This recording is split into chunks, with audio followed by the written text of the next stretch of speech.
One slide.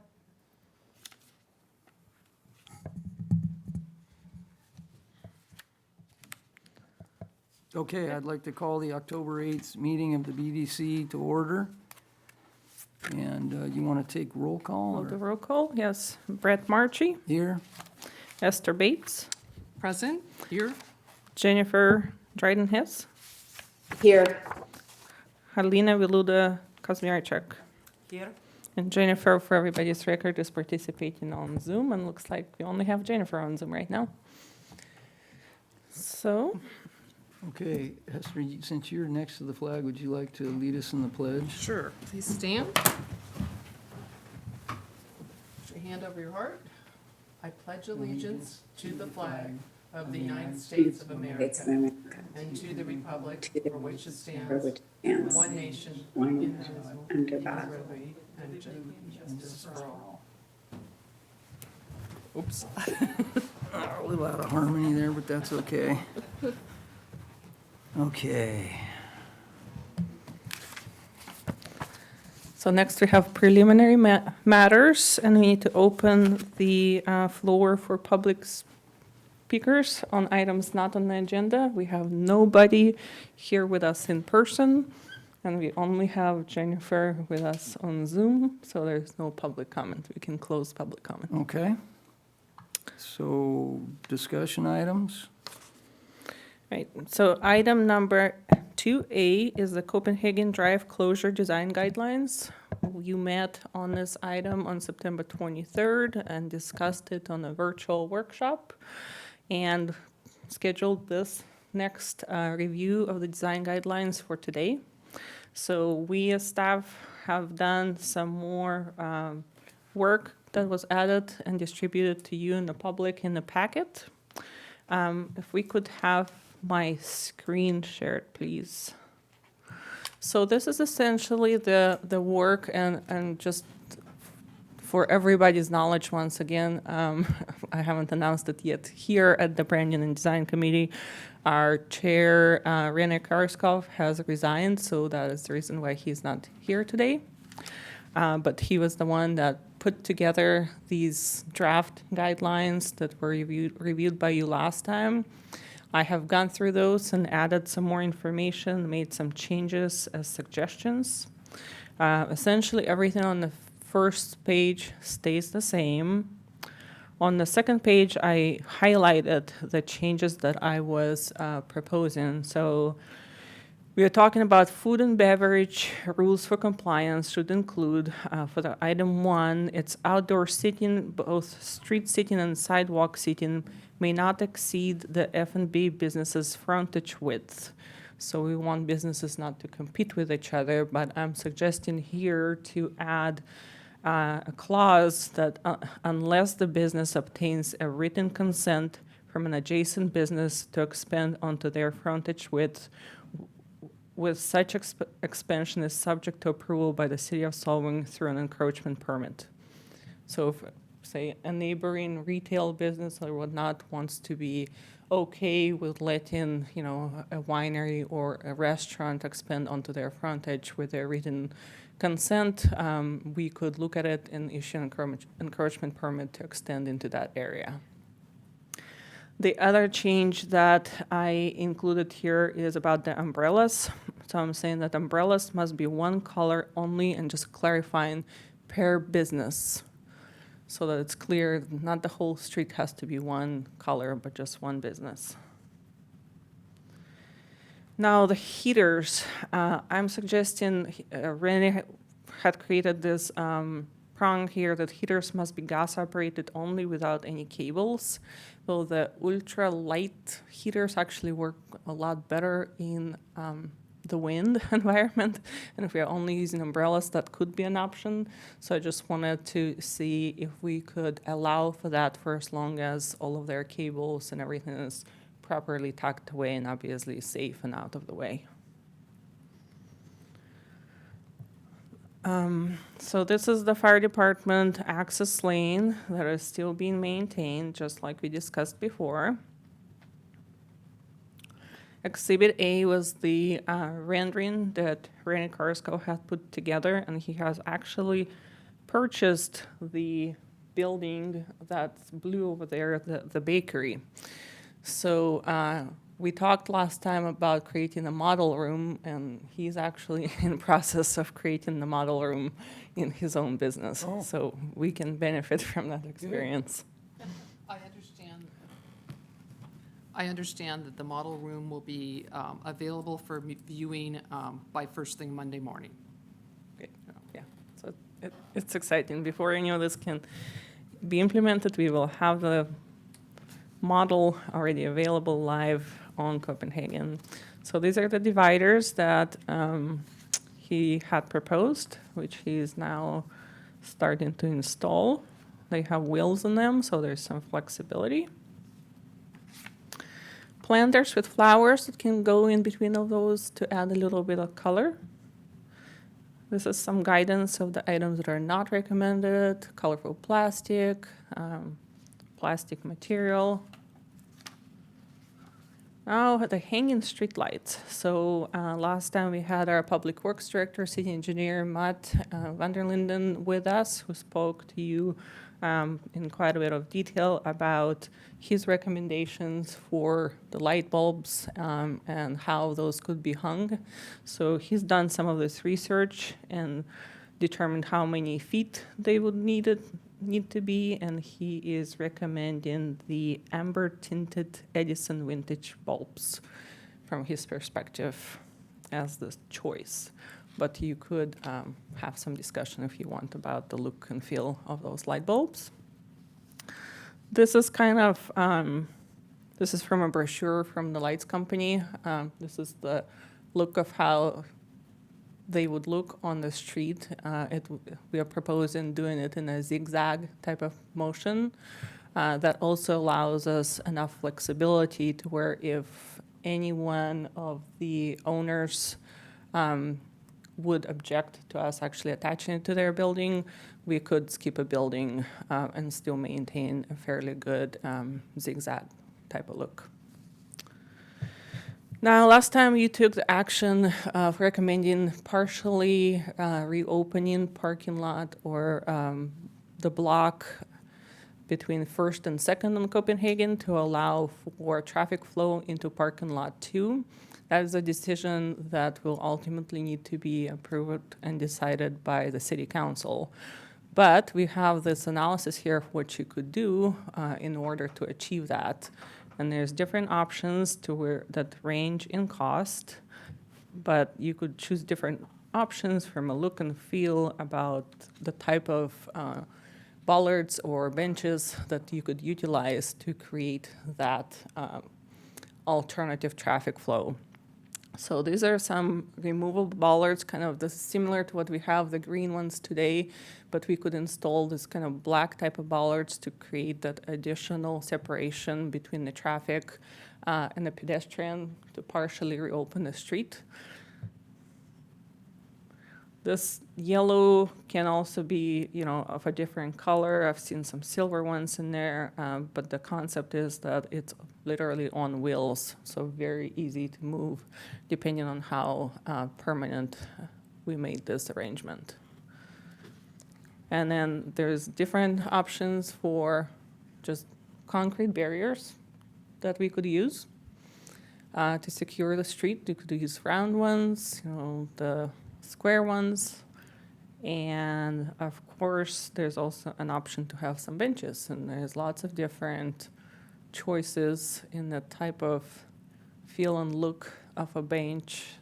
More modern ones could have almost a rock looking bench that you could utilize, or we could do also some sort of a combination of those items.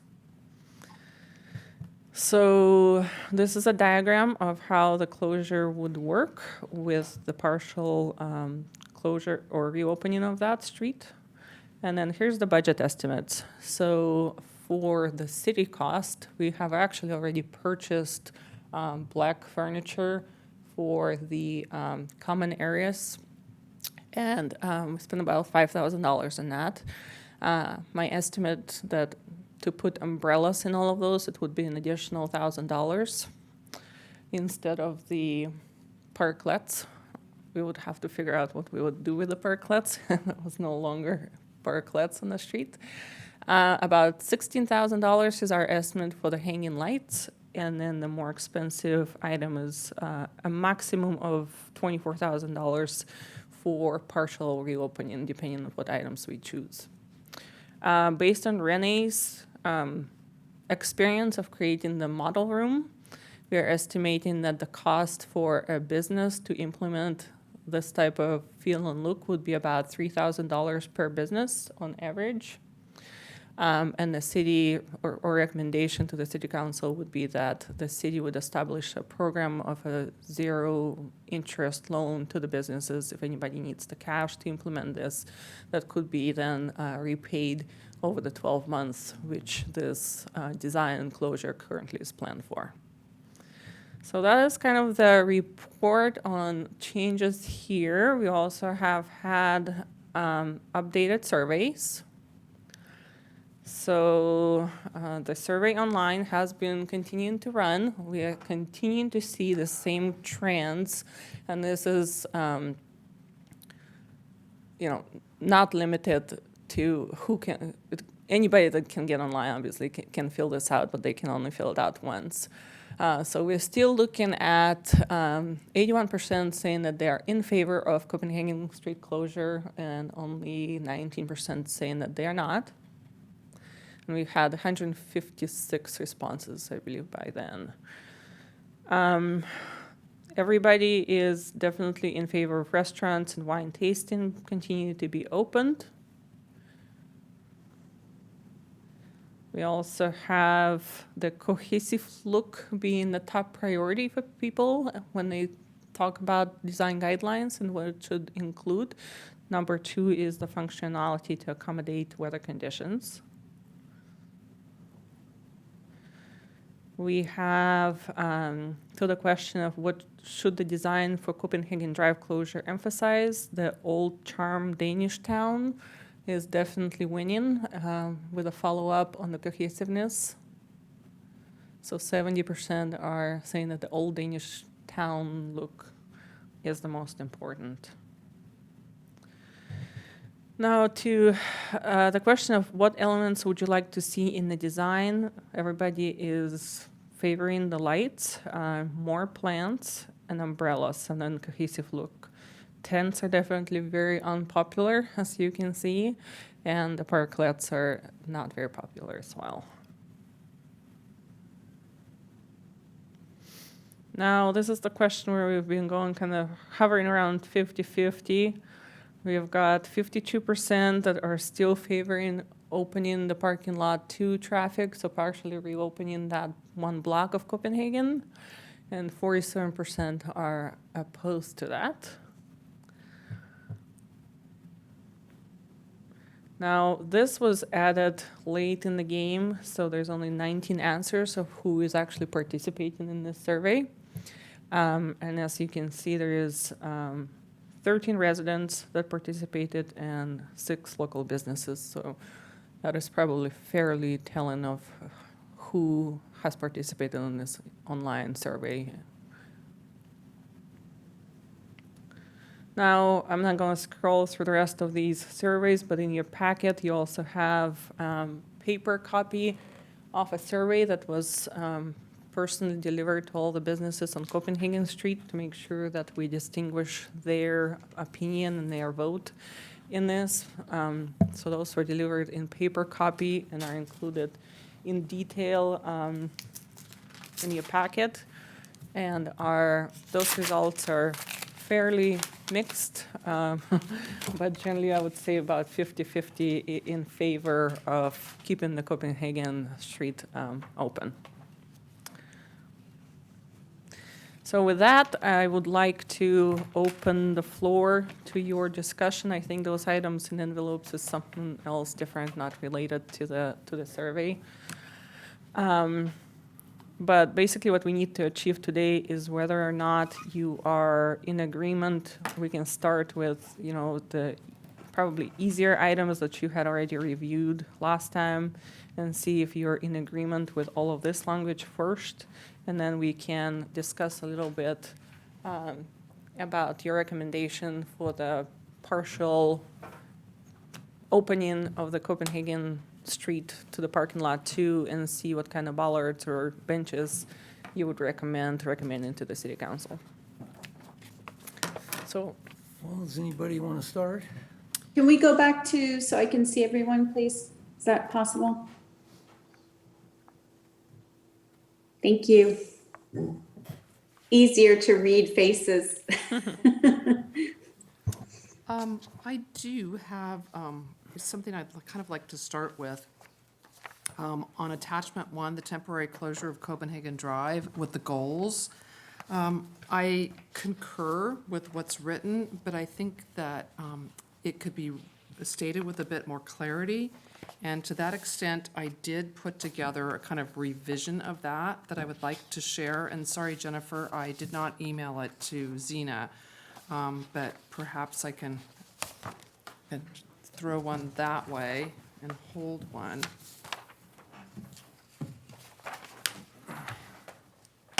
Are you going to read it? Sure. What, that would probably, oh, we got copies here, okay.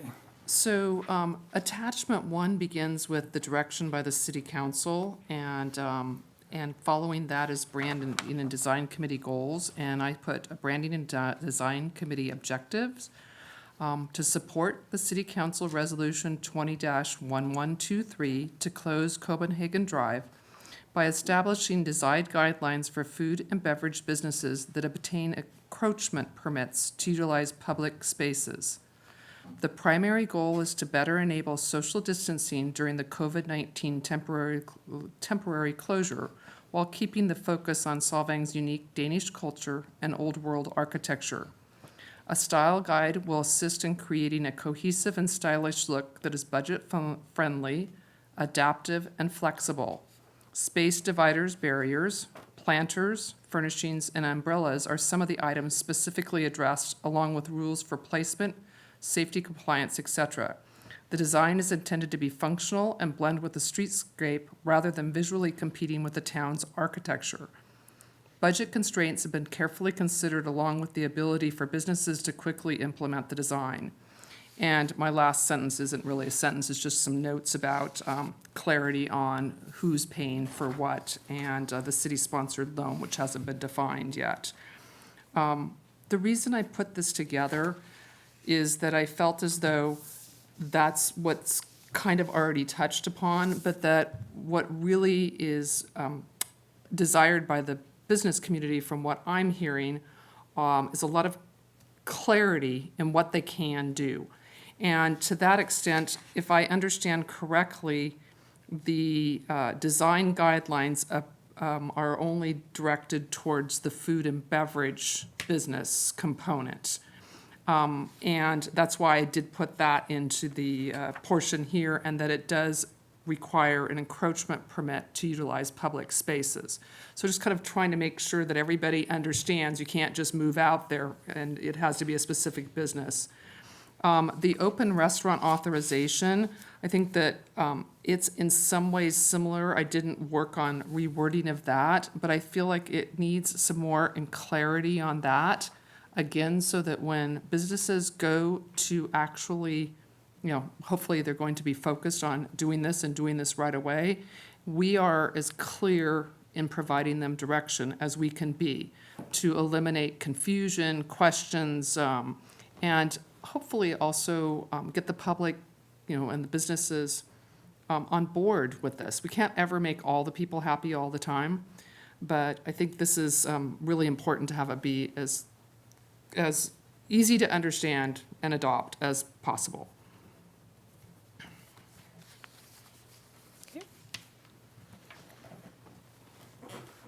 I don't really have much to say. I like what was presented last time. I've traveled around quite a bit in the last few months and seen probably, close to 10 different cities and how they solved it or trying to solve it. And nobody's doing structures or tents. I mean, there's tents scattered around, but for the most part, it's tables and chairs and, it's the temporary effect. So I think what's been proposed is gonna be nice and look good, so. I agree. My only concern is I don't want the look to be too unified, but with what René proposed, I think it gives a variety of colors and, all those structures, not structures, sorry, barriers. They will look very elegant and, have some artificial but greenery, yes. I like it. Jennifer, do you have any? Yeah, thank you. I do think the changes you made, Zena, are really helpful. And thank you, Esther, for making those clarifications as well. I do sense this idea that people are maybe struggling with how this really will impact them, right? So I think anything we can do to simplify it will help. I agree that we shouldn't be too stringent about colors on umbrellas. Like that seemed to be, a potential issue that seems not worth fighting over.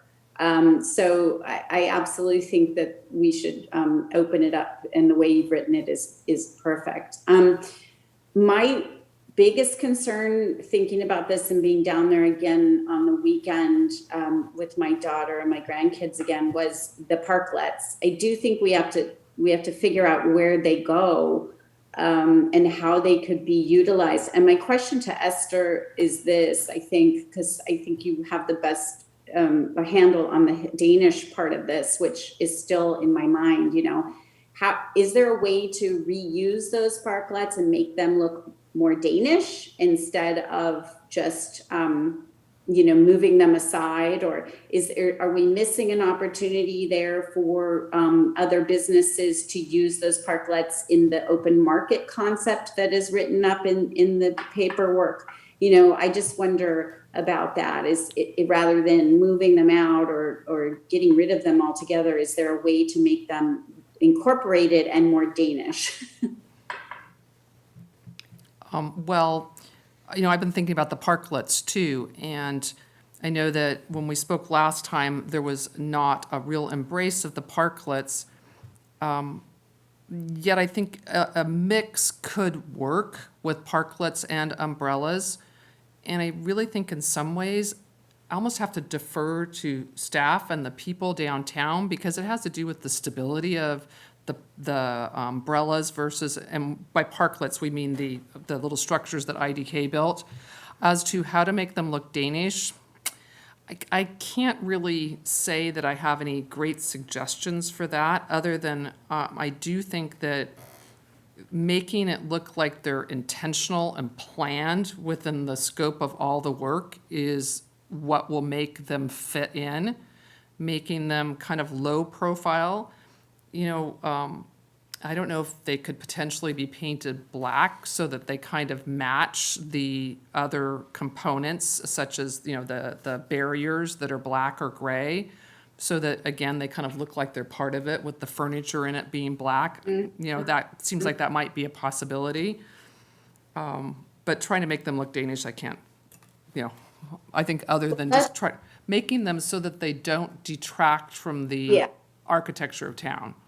Right. And so that's what I was grappling with, was how, and I came to that conclusion as well. If we painted them black, and so then they match the dividers. But is there I guess what's still bothering me, and this is just, how design issues sort of just keep needling you until you solve for them.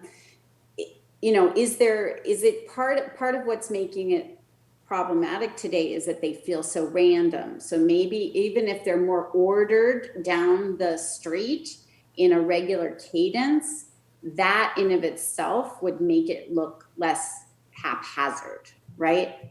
So I wonder if there's something to that, where we have them laid out so that they're on a standard cadence, and then they're painted black, and maybe we pick, maybe, I think they're a light color shade today, which is probably fine. But then it's at least, there is a cohesive palette, and they're still there and they provide some cover, and some benefit, and we don't have to get rid of them or waste that money that we spent, that the city spent. I think that another element I thought about, because there's 20 of them, if I understand, if there's still all 20 in place, if there's these new barriers and 20 of the little parklets, as I guess we're calling them, that seems like a lot in the downtown area. But I also think of the adjacent areas where there's, which I would like to talk about it on a future agenda, but perhaps those could be utilized, say, over on First Street, where there's a kind of unmatched, so there, a couple of them could go over there right away. And then it would take care of that. Where do we put some of them? But 20 seems like a lot. I think it's interesting, Jennifer, that you thought the same thing. I have a couple comments on lights, but I don't know if Before that's- you go on, Yeah. those parklets, I was under the impression that they were gonna go away. And so do you know what the function of those is supposed to be? What are they specifically for? Shade? Yes, originally it was set up, just to go back in time, our marketing company, IDK, was working with us close to the 4th of July, where the council originally had closed the street for about a month and a half. And so as part of sort of an alternative to an event, they worked with the city to come up with kind of a design of how do we close the street. And yes, those parklets were designed to, create some structure around, having tables and seating to help with social distancing and also provide some shade. So is it focused on the restaurants? I mean, is that what it's mostly for, is restaurant people sitting under these, or is it just people seeking shade? It was dual function. So when we first closed Copenhagen Street, it was for restaurants that didn't have, their own umbrellas or shading, that then had to expand outdoors to operate outdoors, and also to create spaces on Copenhagen as a place to, sit down and take your takeout food, because for a while that was the only option. So to allow people to still come to town and enjoy Copenhagen, but be able to separate and social distance and sit down with your family and use those common area Right. chairs for the shade. So the parklets serve both of those functions. Yeah, because personally, I do not like the look of those things at all. I think they're put together really, the budget must have been really cheap, and, it looks like a backyard project. And Yeah, it just doesn't look right, and I don't see any way to fix that.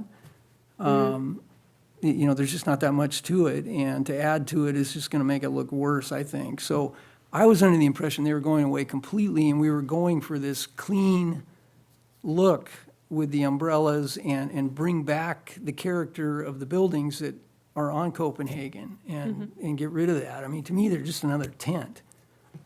So I don't know what you're all thinking, but that was what I thought. Well, and I think that you have a I didn't point. think we made a decision last meeting. I thought we kind of punted on the item, which is where I thought we left it. We did, and I think, or at least that was what I took out of it. And I think I'd like to kind of rethink what I said earlier about moving them over to First Street, because then what we're doing is giving an option as to what the food and beverage businesses would be doing. Are they going to be investing in new infrastructure that we're requiring? Are they using this old parklet? And that is exactly what we don't want to do Yeah, and advise. So I actually concur in a lot of ways with what you're saying. I think the positive thing about those little structures is they're kind of more wind protection, but I don't know, maybe that's not true at all. Maybe the Well, I mean, barriers are unless the better. wind's coming straight from the top, but Yeah. Yeah, they're just, I don't think they're wind protection, but the only reason I brought it up again was one, I didn't think we resolved it, but two, I think Helena brought this up last time. She kept talking about, off of Copenhagen, what other people were doing. And she's absolutely right. Like, we're gonna set the tone for Copenhagen, but then everything outside of Copenhagen is a different rule, or that we're gonna handle that at a different time. It needs to be handled and it should all be consistent. It's like you're actually penalizing the businesses on Copenhagen if you don't make everyone else do the same thing. But nobody's doing parklets or tents along Mission, are they? Right, so, I mean, to discuss truly guidelines for the city, all food and beverage out in the city and not just, or in the TRC, say, and not just on Copenhagen Street, we'd have to schedule that as a future agenda item. But yes, businesses outside of Copenhagen are basically on their own. They haven't been given any instructions, any direction on what they can or cannot do, other than just the simple encroachment permit that we're issuing.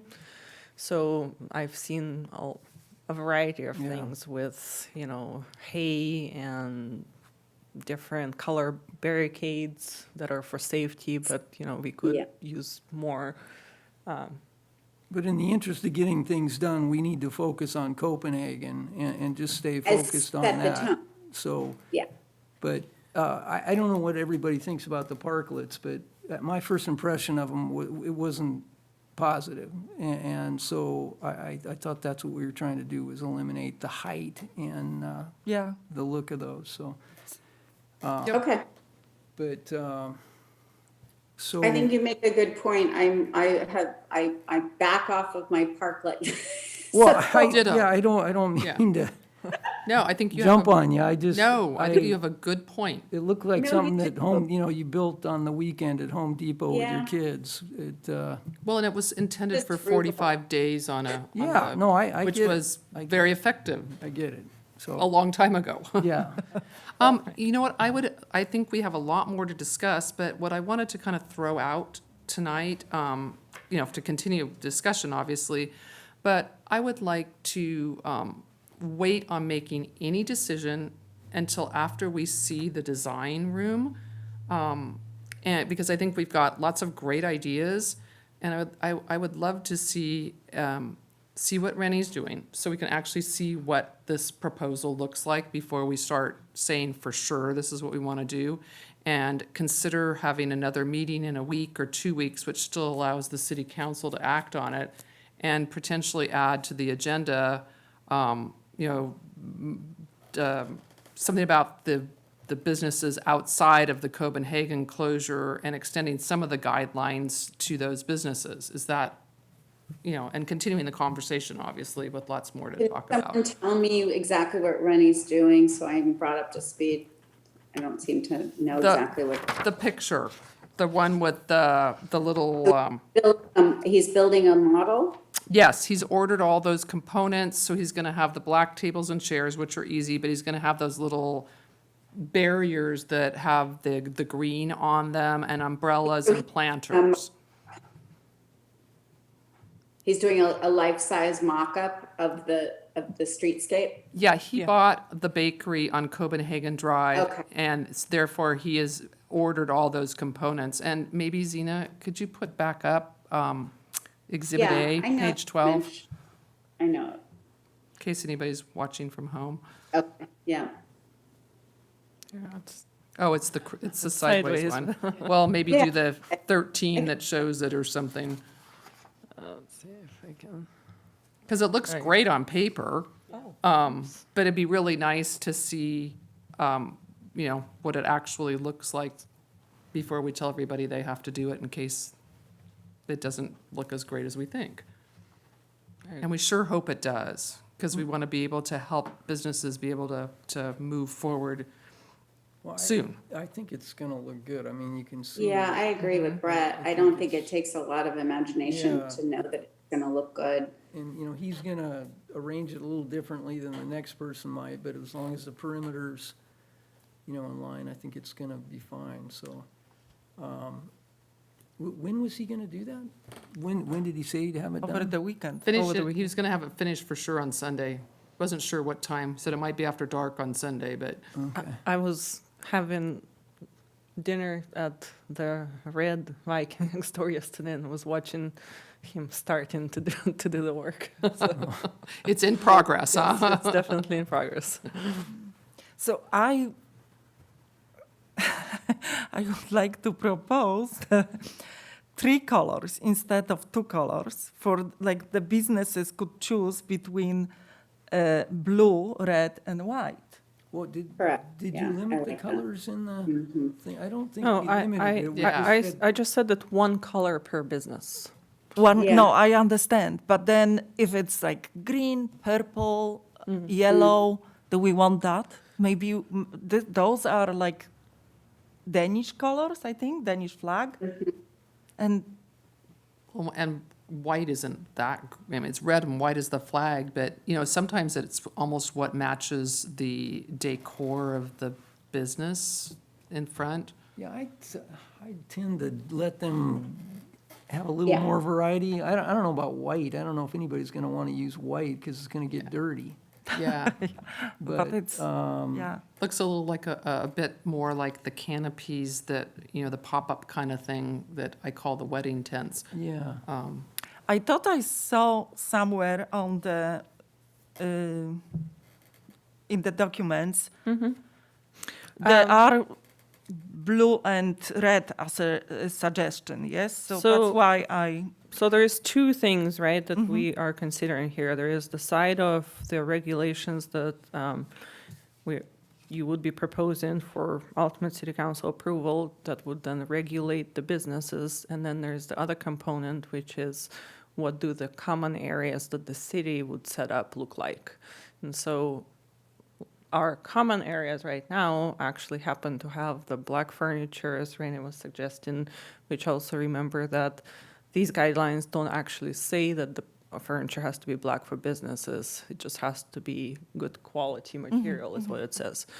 But for the areas of the city that are just set up there for people to be able to social distance, have their takeout food and whatnot, we have black tables and chairs, and then we could have red and blue umbrellas. So that the city itself is, Yeah, I mean, if you wanna limit it to that, but I mean, there's different shades of red, and so, there's, Yeah. to limit it, I think is, I don't know, I think you could leave it open for the businesses because they will take care of their own decor. For the city, it's pretty easy for us to limit ourselves, and if we Yeah. like red and blue, which will add a lot of, just a common color to the street, then it would be just as easy for us to purchase red Yeah, and blue as yellow. And the city would be doing the same design as we are requiring of, or suggesting as a requirement for the food and beverage businesses, correct? Or are we mandating that, or suggesting, or advising, or whatever the word I don't is? think we have discussed the barriers for the city areas. So right now, if the parklets were to go away from the areas where chairs and tables are set up for the city, then you could have an option of either having just the chairs and tables with an umbrella, which gives it, the suggestion that it's open for use, common area. And then the businesses that are food and beverage would have the barriers, which they actually have to have also if they serve alcohol. So yeah, I think that works, yeah. That makes sense, because then it's kind of defined. If there's no barrier, it's open, fair game for whoever's out, whereas if there's a barrier, it's a defined business. So I wanted to go back to who these design codes apply to, because again, we're referencing food and beverages, but right now, there are businesses operating in the street that include other types. So what's the status of that? We talked a little bit last time about specifically the massage, and I think that staff was going to contact them and talk about other alternatives for them. we have With not made contact with them yet. So that Okay, is so still they're not outstanding. aware. So are those, is the white pop-up, that's down by Lucas and Llewellyn, then does that remain while the food and beverage businesses must have these types of barriers, because it doesn't address that type of business at all? And do they have a an encroachment permit? You know, They the do So currently all have of an them encroachment have permit, permits? And is that, what's the time frame on that? It's just for duration of the COVID pandemic emergency. So are you gonna have problems getting that resolved if you've already given them a permit for that, or? It's within the city regulatory powers to, I mean, encroachment permit is issued just to enable them to operate on the public right of way so that all the insurances and et cetera apply of their business to operating on our city streets. But we can definitely revoke it. I think last time we talked about the fact that it seemed that the general consensus was that there wasn't a desire to necessarily invade the ability of a business to operate, and so we were going to talk about potentially could they move to the back of the building as an option. We don't have that answer yet, but I would suggest that in error, if you were to apply these standards, that maybe we just say that it applies to all businesses that are allowed to operate on Copenhagen Street. And that's why I asked that question, because it's got to be uniformly applied Yeah. to have it be successful. And I also think that if your business is allowed to open and do business inside, I realize that this is constantly changing, but the retail stores are, allowed to open and do business, and I don't think there's, they have limitations on the number of people. But can any business get an encroachment permit? I guess that's my long way of saying that. That is within city jurisdiction, and we haven't had any, restrictive rules on that from the city council, so it's just has been at staff discretion to basically say what businesses can or cannot expand onto the street. And when the original closure of Copenhagen happened, there was quite a bit of community feedback that there was not a desire to have retailers expand and actually have their merchandise in the middle of the street. So retailers have not been allowed to expand onto the street. There's one retailer business that is allowed to have a display just to be able to attract people to their store. So we don't need to really worry about that aspect of it. I mean, I building think that- department's gonna yeah, deal with that aspect, and Yeah, it's Public Works, and I would say, well, it's a combination of Public Works Planning and myself. But I would say that if we just applied these rules to all businesses, in that case, that any business that thinks or applies for an encroachment permit, and obviously, depending on what happens with COVID, hopefully we're only going in the good direction. That will not be a question again. But if anybody thinks about asking to operate outside, they will know that this type of arrangement will apply to their operations. okay. Yeah, Yeah. that makes sense. I support that. But I think the question is, will other businesses then put their merchandise out? And that was the distinction previously, is that it was just food and beverage. They could have seating areas, people could apply for seating, but the merchandise was not going into the So, outlets. so the branding and design committee is not the authority that can decide that. That's Right. actually happens to just be wanted with to city explain that. staff. So Yeah. if you just apply the standard of, this is the standard to anybody that ever is allowed to expand, then you have done your job. Well, in retail, you can go into a retail environment and walk around and shop, but you can't, well, now they're opening up the restaurants, but you couldn't go in and sit. So that's why we're doing this. And Right. so, yeah, so it just applies to everybody. I absolutely think it's only successful if it applies to everybody. Okay. So we can tweak that language. Can we amend the one page that shows the items we're trying to avoid to include images of the pop-ups so that it's crystal clear that those are not going to be allowed? And do we put not recommended, or should it be not allowed? because not recommended is Well, rather I think it should be ambiguous. not allowed based Yeah. on everything we just talked about. Yeah, Yeah, I think. likewise. I agree, yes, Okay. yeah. And I think that's a great, thing to put in there, because that, again, makes it really clear. Because I think the biggest thing that we want is, Like put an X through it, Xenia, like Yeah. a photo and then X put the through red it. lines through them Yeah. all, slash them all. Yeah, take a There you picture of go. the parklet and add it in there. Yeah.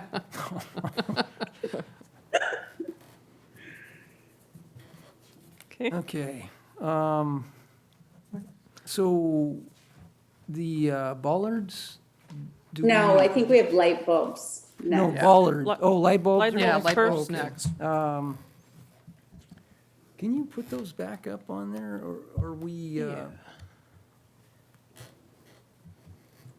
was Rennie proposing the type that's the exposed element type? Okay.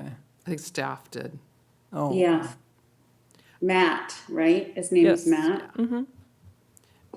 My concern about the tone of the bulbs is, are they amber tinted Edison vintage bulbs? I think of them as being more They are. yellow than I the have- white.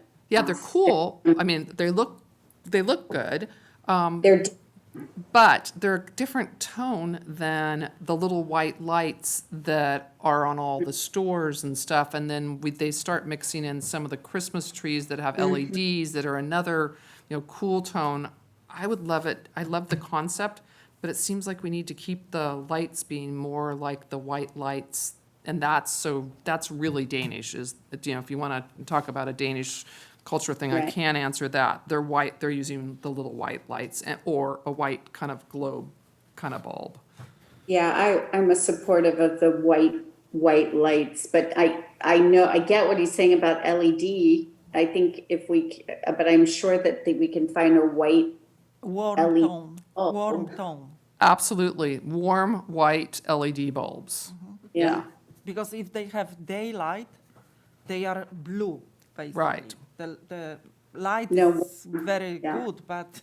Well, they look blue. there could be, I'm assuming there's a lens on some of those, that the lens could be tinted or something, but I'm sure there's a bulb that's got a tint on it that will knock that harsh white down. Yeah, they have the different lumens that Yeah. make them, whether they're blue, they're like 3,000 lumens or less, because if it gets to 5, they're the blue. So I know one of the considerations that he had, I'm not sure if this is exactly there, but also being consistent with the lights that are on all the streets Yeah. that we have. So if that's kind of the look we are looking for, then that is. Yeah, they're the ones that go around the trees and Mm-hmm. all that kind of stuff. Yeah, that same kind of light tone. Oh, is that the right way of saying it?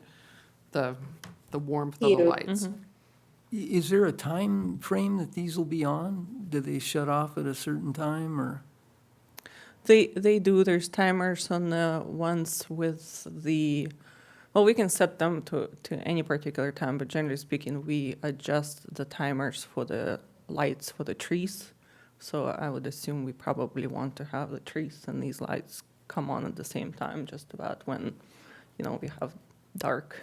And then do they turn off at 10 o'clock or 11 o'clock, or, do they, because running all night, I don't think would be a good idea. I think that would be disruptive to residents, even if you're up on the hill and it's looking over town. Are the lights along Mission, are they on all night? Yes, they are. Yeah, I think. Yes, they are. Yeah, Yeah. okay. I don't think this canopy of lights should fall in that category. Yeah, I don't either. I think they should shut that off, but, I don't know if that's something you want to put in there, but, And adjust it whether it's a weeknight or Isn't there, weekend. and- isn't there a light ordinance that's written into the code, like, already? I don't know if there's anything specifically about shutting the For light off, but, Well, the material that I provided to you is from WeWatch, and it's the night light, dark sky. And their recommendation is to turn down the volume of the lights at 10 o'clock. Yeah, And so so that makes that's sense. just a courtesy. It's not a city policy. But we can work with Public Works and see what kind of timers or whatever we can put on the lights. Yeah, I think that'd be a good idea. So obviously there's going to be some implementation questions down the line, but this is very useful discussion for us to know what to be thinking about as we actually put all of this in place. That was a good call on, or good question there, Brett. So are we good with the lights then? Oh, yeah, I'm good with them. I Warm. just, white round bulbs, is that what we're saying? White light bulb, round bulb? White, warm, round, and consistent with the look of the lights that are all over town on trees. Yeah. And there you go. preferably LED, obviously. Yeah, right. Agreed. Okay. Ready to move on to parking access. So, okay. So is that the bollards then that we're, So here you have the, assuming that we are doing the partial reopening of the And I street. have something to say about the partial reopening first, because I think we should consider a different layout of that partial reopening. Like that little sliver is kind of silly.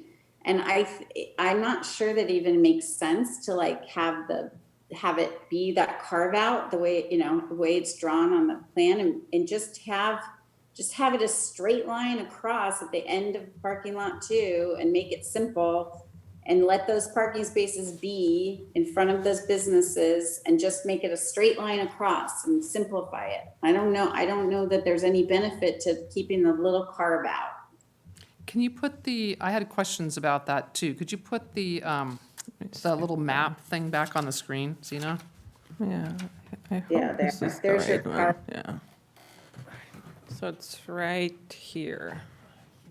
So I'm saying just continue across instead of having the whole red line continue down.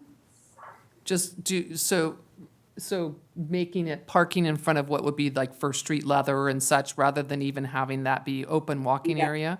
Now, Yes. as I go through town, for circulation flow, that makes sense, but as I go through town, which I do probably 5 times a week intentionally to look at that, there's always people walking out in the roadway there. There's always a lot of people in that area, and especially on the weekends. So I wonder if it's something where, that it could be, maybe that's the part where it changes weekdays versus weekends and holiday weeks. Does that even make sense? I mean, if he's putting concrete barriers, it doesn't. No, your only option here would be then those truly movable bollards that are on wheels. I don't think it's gonna look that good, you No. guys, with all those I mean, it's just gonna look so janky, to use a technical word. right here? Yes. Yes, And this is only wide enough for one, I guess it's one way. That's what's going on, okay. Yeah.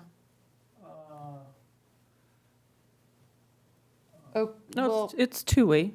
Well, That- I that's just actually wondered two-way. why we have to have this one? Why can't we just use this one here and they can cut through here to get in there? yeah, well, I guess because the parking spaces are pointed the other direction. Well, they could still go through, yeah, No, it's a circular flow. I don't, Well- Matt is not here today, but it's a circular flow. So Sorry. my question was, when they were gonna do it, that rather than making it two-way traffic on Copenhagen, that it would just be one way to go into the parking lot, and once you went through the parking lot, if you were exiting the parking lot, you were exiting into the alley, rather than being able to come in and out. So that would make it less, but it's still, I was concerned about the aesthetic, the cost, because these are some pretty massive concrete things that they're talking about lining, all along that long part of the red line there, which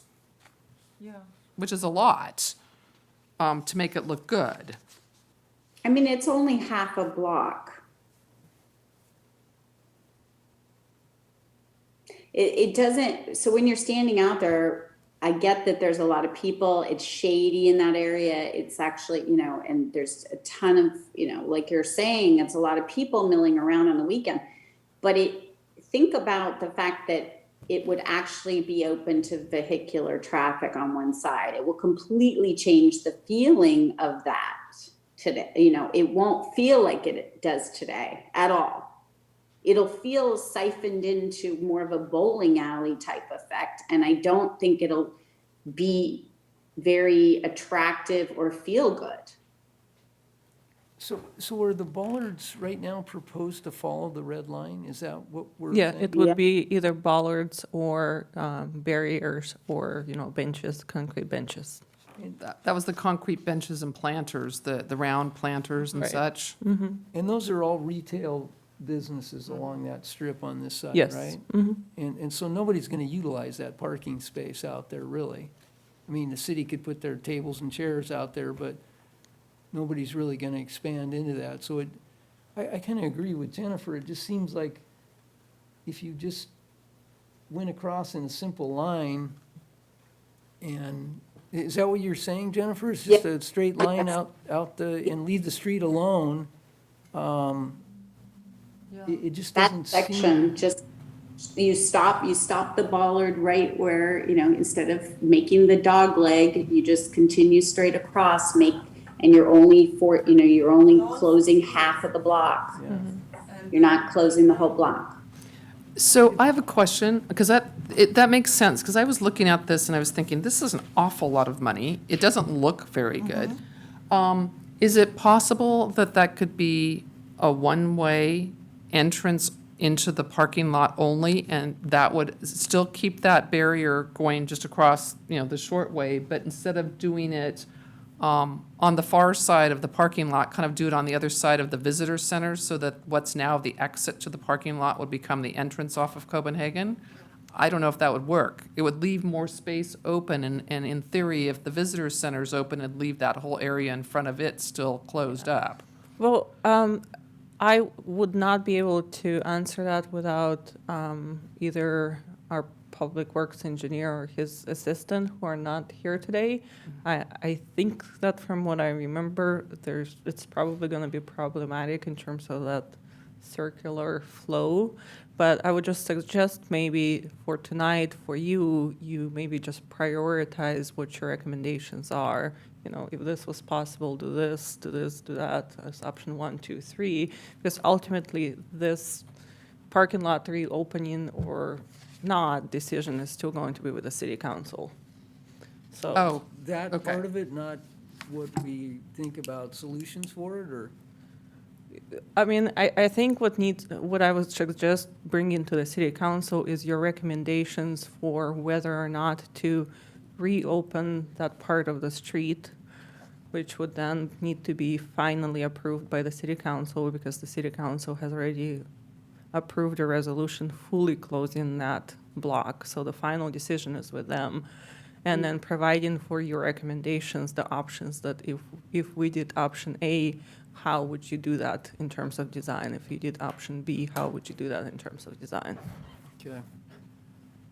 Well, it's, looking at that parking lot, if you did drop it down to one entrance on the other side of the visitor center, I know there's an opening there that connects to that one-way drive, and I don't see why people can't, because I've done the loop around that whole parking lot numerous times, so you could easily turn right and then go down, come around and follow, the path that's there now and eliminate that driveway and then go straight across the street.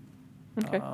So I would say, is your option 1 then to see if this could be a one-way street, and it would be just the first entrance to the parking lot that would be open, so that you still have more of the street Well, closed? isn't it Right. wide enough for two-way traffic to go in on that one driveway? Yes, so right now, the way that Matt had drawn this is a two-way traffic all the No, but way I'm in saying and out. if you utilize one driveway entrance. I don't think so. I don't think so, You no. don't think Yeah. that's wide That's enough not- now? Okay, And No. it's No.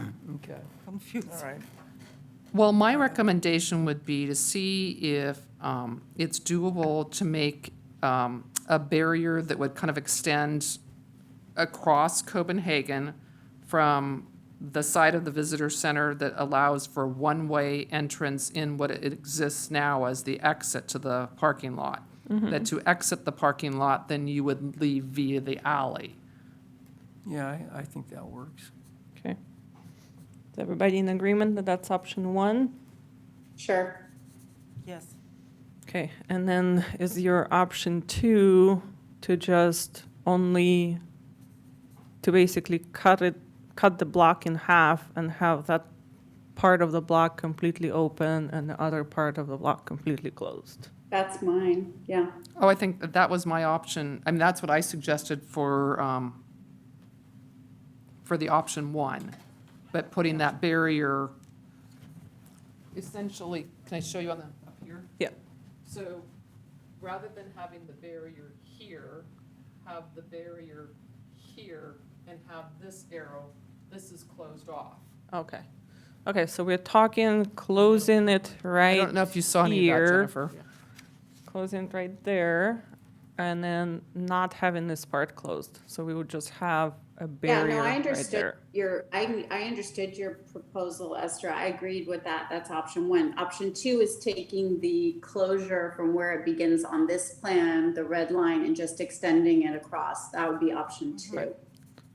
So if option one is not feasible based on our traffic engineers looking at it, then the option two could then be closure over here in the middle of the block. Well, and to be the contrarian, because I'm the one who moved that we, follow staff directive or staff recommendation to,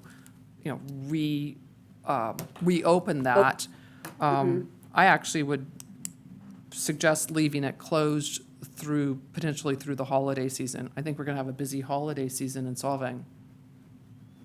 Okay. But I don't know how the rest of you feel about that. And then option three being, the barrier at the other side of the visitor center that keeps the in and the out to the parking lot. So explain to me, Esther, why you would rather keep it fully closed during the busiest season when the traffic will be worse?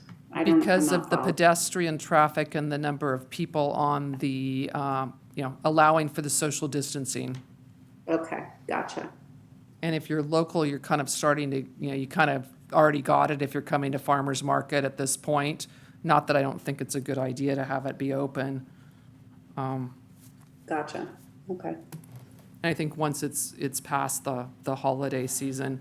Well, and I also, maybe this is a time to say this, a lot of people have asked me why the focus only on Copenhagen for design, and why is so much money being spent in just this one area.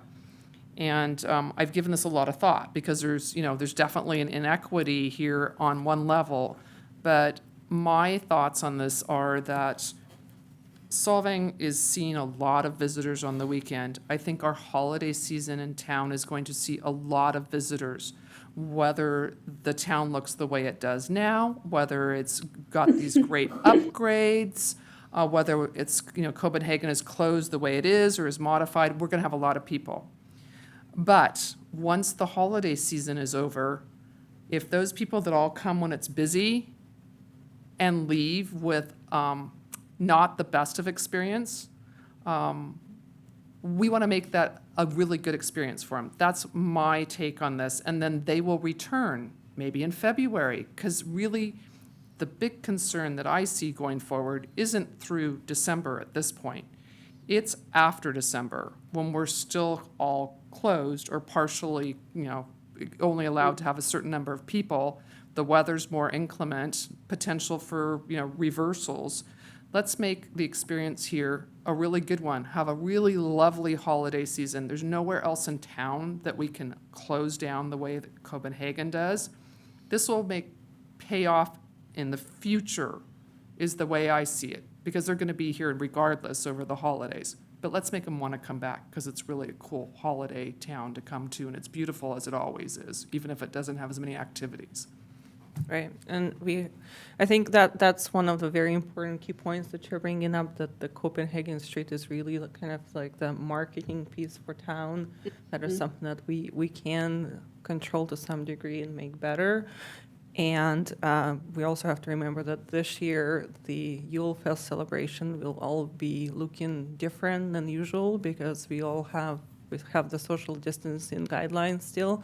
We can't have events. So this is basically sort of the space to have a sort of event that's constantly standing on that street.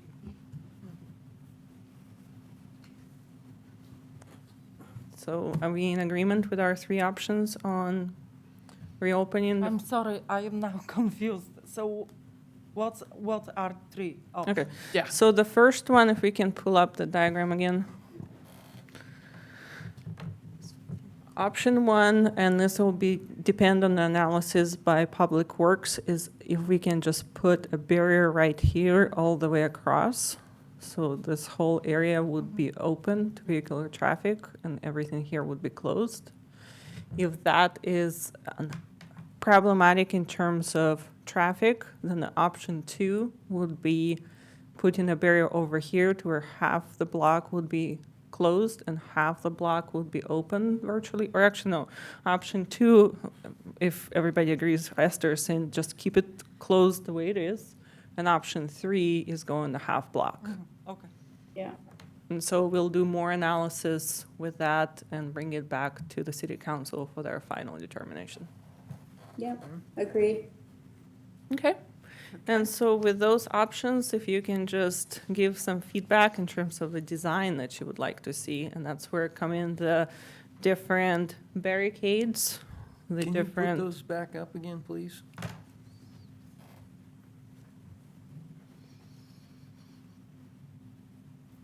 Page 19. These are at the red lines, not just that one location, but all of the street crossings. Right. So this would be the barricades that create that red line closure that separates traffic from closed pedestrians. You have these black bollards. They're kind of very similar to what we have right now, but ours are green, so these are a little bit nicer and more cohesive with the black. These are very movable option, but maybe not as design friendly. Yeah. Sorry, are the black ones the metal, what are they made of? Do we know? It's metal, yeah. Okay, Yeah, so they're they're those. heavier quality. And they go in a hole in the ground, Well, Zena? Yeah, these are sleeves, right? They go over a Yeah, Yeah, they so- should be. pipe and they just sleeve and, yeah. Yeah, I believe this design is very similar to what we have right now, to where, yes, there's a hole in the ground that's preset to where you set this bollard Yeah. into it and you can remove them or leave them in Yeah, there. so the yellow ones seem, too awful. That's an absolute note in my mind, the yellow So- ones. Well, and I see them being moved by people who aren't Right. necessarily authorized to move them, Right, too. that is the. Well, but you've already got movable Right. bollards now, it's just a little more permanent, so, with sleeves in the ground, so the upper ones are, I think, the ones that, we should be looking at. And they all look fine, I think the simpler, yeah, if you could scroll down, just, there you go. Yeah, I agree. The only thing I would add is does it make sense for us to consider any of the larger planters that Renee put in this presentation, the larger scale ones with flowers, to bring some of that color that's one of the nicest things about Chicago that they do that is just so lovely, is they have the planter boxes at the corners in the neighborhoods. And so I just thought, especially you see the survey responses that people would like to see more plants. I wonder if that's an opportunity to do planters at the ends with flowers and then maybe the bollards and, where we need access. Well, I like that idea, and I think that the concrete barriers and the big concrete benches and such seem like they're more applicable for that long stretch that now we are not Yeah. advocating, and we're advocating against. And, you know, that could even potentially go in the fire lane because a fire truck can run right over a planter if they have to, can't? I mean, Yeah. what goes between the bollards? Right now, there's like a little yellow plastic chain, and so I'm assuming that there needs to be something in between. And I know when I was in Santa Barbara, they've got planters all over the place, but they're like tipped on their sides, and, you know, there was no uniformity, so I know how we don't want it to look, and it could look really nice, and I guess it would also then be, is the city ready to, the expense for those planters, and then, you know, hiring a company that's going to be maintaining those planters, because it's only as good as the maintenance. Yeah, that's true. But building owners do it all the time. Those barricades on the top, they will be useless. People will be sitting on them, which is kind of like a hazard. I think if any, some planters, even the concrete one, but then they are too heavy to push. Well, these planters or this type of barricades that are a planter-like barricade, which we have some of those similar things set already around town, those could be instead of the bollards. So that's your, you know, hard closure, and then you could put additional, you know, smaller little planters in between that could be easily run over by a fire truck if needed. I actually like the idea of the concrete planters as opposed to the bollards. I mean, I think that looks really nice, and it does look really intentional. I think some of that comes down to budget too, because I'm not sure, you know, what the costs are, and if they have them somewhere that they can relocate a couple of them and add to them, you know, I don't know, what is it, 2 at each? Right. So, I mean, it's, in a way, it's kind of advantageous almost to use these because you're not actually doing anything to the road. Yes, they're having their place there, but if the street was to be reopened, we could easily find another spot in town to have this additional, you know, nice planter. So how about the space between them? So truck could go to the, like inside the Copenhagen, be on both Well, we sides have of to the, and space it such that that doesn't happen, just like with the bollards. It'd be just like a bollard. It'd take the place of a bollard, so the truck could drive right through the middle of them. I like the idea of the concrete planters instead of the bollards, and if staff also doesn't have to, you know, make a hole in the street for the sleeves that, you know, go along with the bollards, that also seems a little bit more like a win-win. I don't think they can do the concrete planter in the middle, in the access lane, because they can't move them that quickly. No, they can't. They would go where the bollards are, and then they put one of the smaller planters, like a, you know, cluster of the smaller ones. So, yeah, so can we, I don't know what the concrete planter options are, but I'm hoping that it's not just this industrial light gray that looks like Caltrans. Like, I mean, I think, I don't know, some of the benches had like a darker color, which would be, I think, nicer looking than those. Those remind me of the 1960s, you know, industrial high rises in downtown, which they all just tore out a lot of that stuff recently. So it'd be great if it was something a little bit more contemporary looking color wise. I think that light gray is very dismal. Okay. Well, we can definitely look at other options on planters. If everybody agrees a little bit darker is a consensus, we can do that. And I think you really should focus on the design element. If you like the look of the planter versus a bench, then we can utilize those. And, you know, if we need to add something else for safety, like one bollard in the middle that's more, you know, removable easily by staff, then we can do it, that as well at a later time. But we just need you to develop this concept of the feel and look that you would like to see. Well, why don't we, do we want to make a motion, or why Sure, don't we just yeah. say that we're going to use a mix of the concrete planter and bollards, and to be determined on color and, And maybe with a darker color. yeah, I Yeah. think Okay. anything that gets close to the planter box is good, because we're talking black on the planter Right, boxes. Yeah, right, so the dark, dividers and everything else, yeah, yeah. dark colored concrete. There was a smoky gray on one of the benches, if you scroll down. Yeah. I was just gonna say, black concrete's hard to See come that? by, and some of the Yeah. barriers, Like I this? think, are kind of a dark gray, like more asphalt colored. And Seeing then, the There's the color picture up there. swatches that, just above that, where it looks like the color is, it says smoke gray, I believe. Well, they have In the- aggregates that they can mix into these too, and they can get all Yeah. colors of aggregate. So, yeah, we can get them darker. But Yeah. that would be so that's the motion. Okay, is everybody in support of this so far? yes, Okay. Yes, Okay, I like that much better than any of the barriers. Nice. yeah. okay, well, I think we have worked through this item.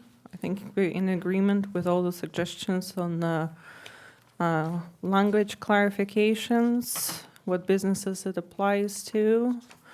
We'll make it clear that the not recommended items are not allowed, and also add pop-ups and parklets to that. We got our decisions on the lights, white, warm tone, LED, LED with consistency with the trees. We'll put them And zigzag. The time frame, Um, the time limit on the lighting. Time limit for 10, goes off at 10 PM as suggested. And then we have our parking with 3 options in priority order with the use of darker concrete planters with bollards as we need that for safety considerations. Okay, perfect. When are we using any of the objective thing that I put together? Are you sticking, I'm not quite sure, because I wanted to make an amendment to that if we're Okay. using that. The thing I would say is that establishing design guidelines, I put food and beverage businesses. I think strike food and beverage, just for businesses that obtain encroachment permits. So it applies to everybody there. And I guess we're looking only at the Copenhagen closure at this point. Right.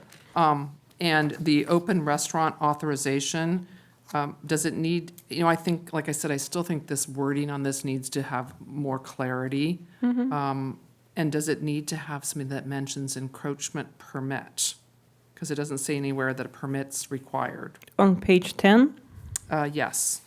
so it says, unless the business obtains a written consent from an adjacent business to expand onto their frontage, which, with such expansion is subject to approval by the city of Solvang through an encroachment permit. Okay, I kind of read that as okay, maybe I'm just not reading it right. It seemed like it was only applicable if they were, getting the written consent from the business owner. So that's why I think it just Okay, needs. so you're saying encroachment permit in general? Yeah, or- I think it just, Okay. I think there's several things in Xena, when I leave, I can give you my notes if you could read them. I don't know if you can read them, but I'd be happy to give them to you. Okay. All right. Okay, so should we close out this item? I Yes, think- please. All right, thank you. We reached a consensus. All right, so let's move on to item number 2. And actually, we never, before we close it out, just for the record, we didn't open it to public comment. But once again, just say there is nobody here in person and there's nobody online with us still.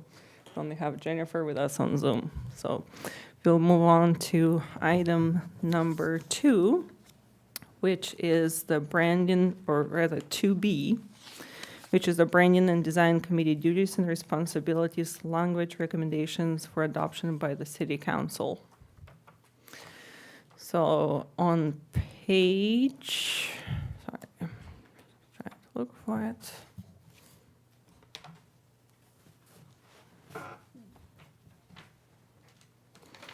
page 58 of your report, there's a brief summary of what's included here.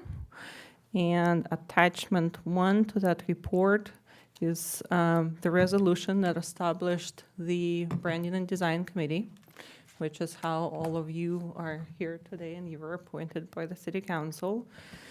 As part of fully codifying the Branding and Design Committee, we want to bring it as an ordinance. It will be advertised as a public hearing. It will go on the October 26th council agenda to allow us for that noticing time to be included in the actual municipal code as a standing committee of the City of Solvang.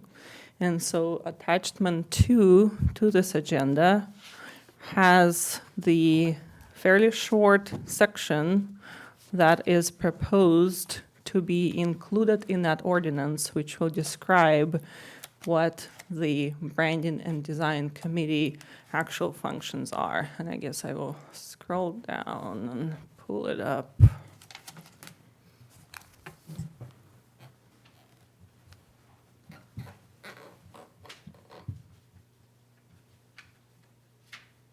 Oops.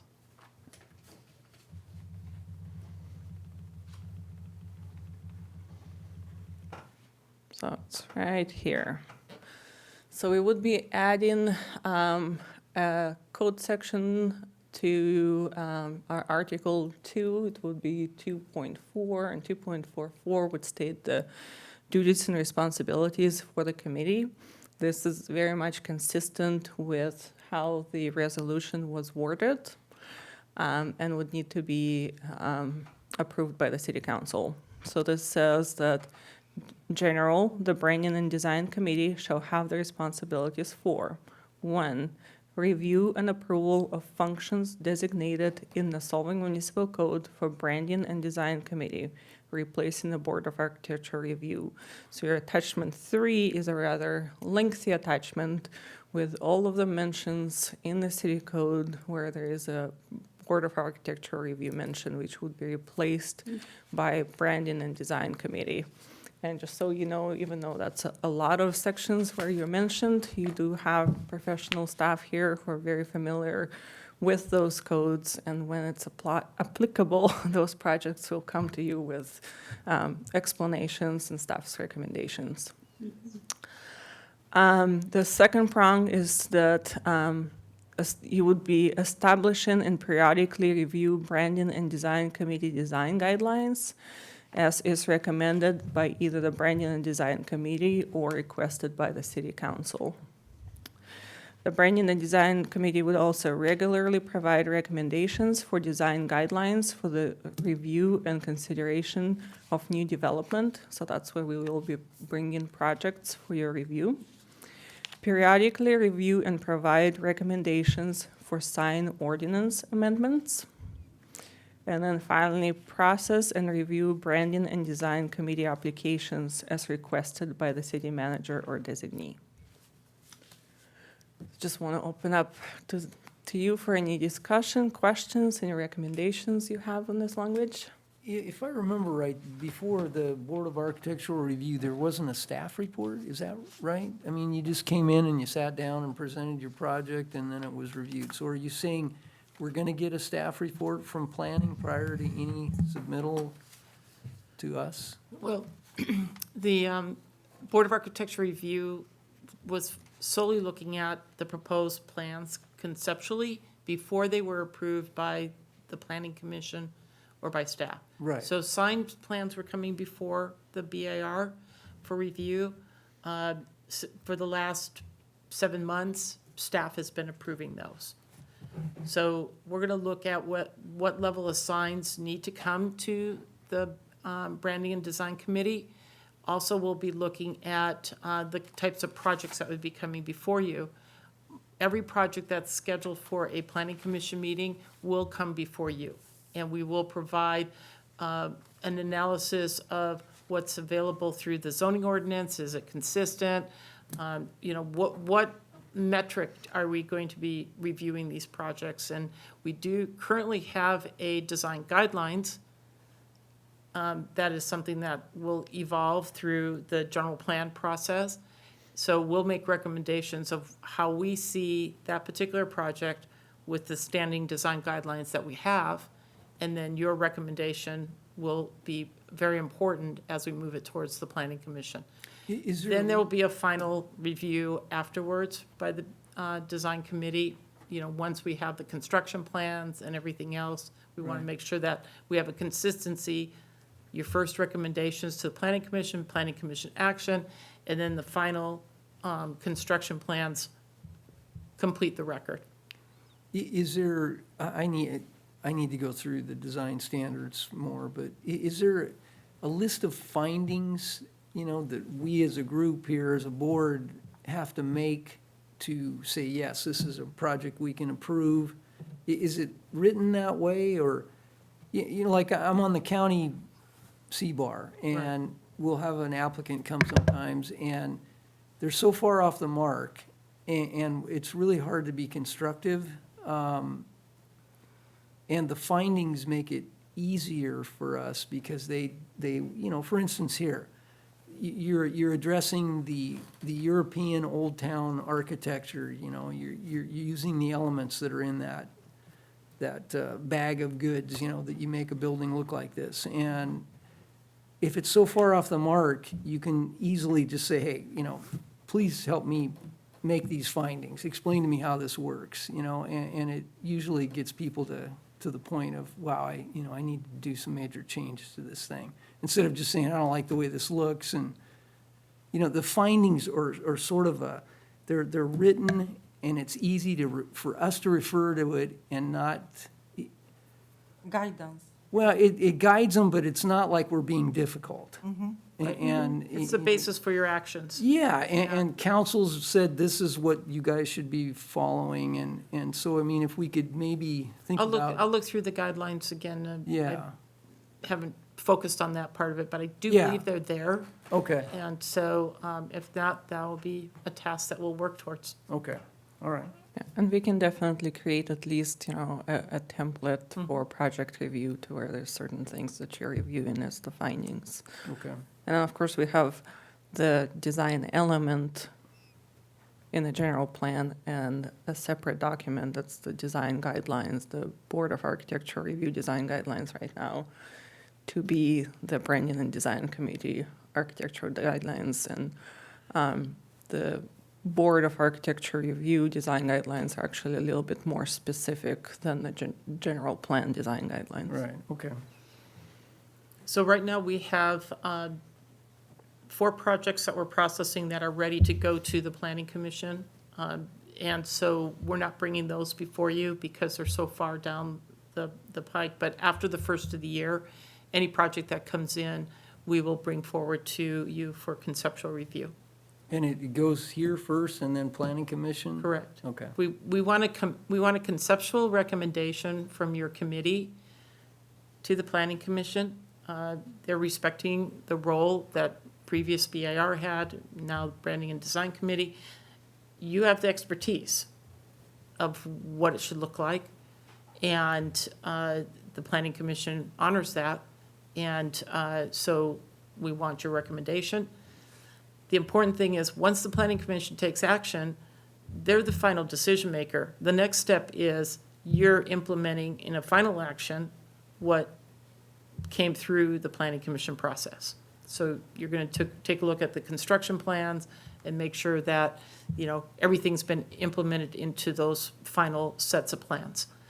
so And what happens if if it's not all, if we have a checklist of 10 items that we wanted to see, and if it goes through planning commission and then comes back to us and it doesn't show those, what happens next? then we need to make a decision as staff whether it goes back to the planning commission. Oh, okay, all right. Because we're trying to hold consistency through the decision-making process, and the planning commission is the decision maker. The project should look like what the planning commission approved. Right. But clarifying question, isn't it true that the person or the project it's the onus is on them to make it consistent. So if they changed it, it's really up to them to change it, is it not? Correct. And there are times when between the planning commission approval and construction plans, because the planning commission's approving tentative plans, preliminary architecture, preliminary site plan. When it goes to construction, there may be some site changes, there might be some architectural changes. And that's a discretion that staff can make as substantial conformity, but we're going to do that in the public arena by coming to you and saying, this is the changes that were made, this is why we're recommending these minor changes, again, substantial conformity. And, if you agree, then that's one way to go. If you don't agree, we'll take it back to the planning commission. Okay. And start that loop again. Is that the current procedure? That Currently, it starts with BAR. the, well, Yes, has when it this been in the past? It went BAR, Planning Commission, BAR? Yes. Okay, so that's being implemented. Well, I have some concerns as I was looking through what came versus, the packet. I can't even begin to digest all that information. It's a lot of information. I need to, be educated by staff in part. I need to spend a lot of hours going into it. And that's not, I think, in the best interest of staff or my personal schedule at this time, as we're looking at our tenure here ending December 31st, and the reality that a new council is going to be in place at that time. And, whether any of us are here or at this point, even if this, BDC exists as we, are now operating under, is in question. I really would just like to, table this item completely and leave it for addressing after the new council comes in. Because I really think we might be just spinning our wheels here and utilizing both our time and staff time to no positive end. Is that a motion? That is a motion. Is there a second to table this? I will second that. It seems like things may change. Yeah, and it is a pretty healthy packet. I think it was 159 pages. Right. Well, as I mentioned, obviously staff would be giving you a lot of that information, but we have a motion and a second right now, so let's take vote. Everybody in favor, say aye. Aye. Aye. Okay, just to double check, everybody opposed, say aye. No, Jennifer, you opposed? No, I said aye. Okay. I'm in favor. Okay, so everybody said in favor, nobody is opposed. And that item has been tabled until a future date. Can we go back to the whole design guideline? I just wanted to So clarify, is that going to the city council on Monday?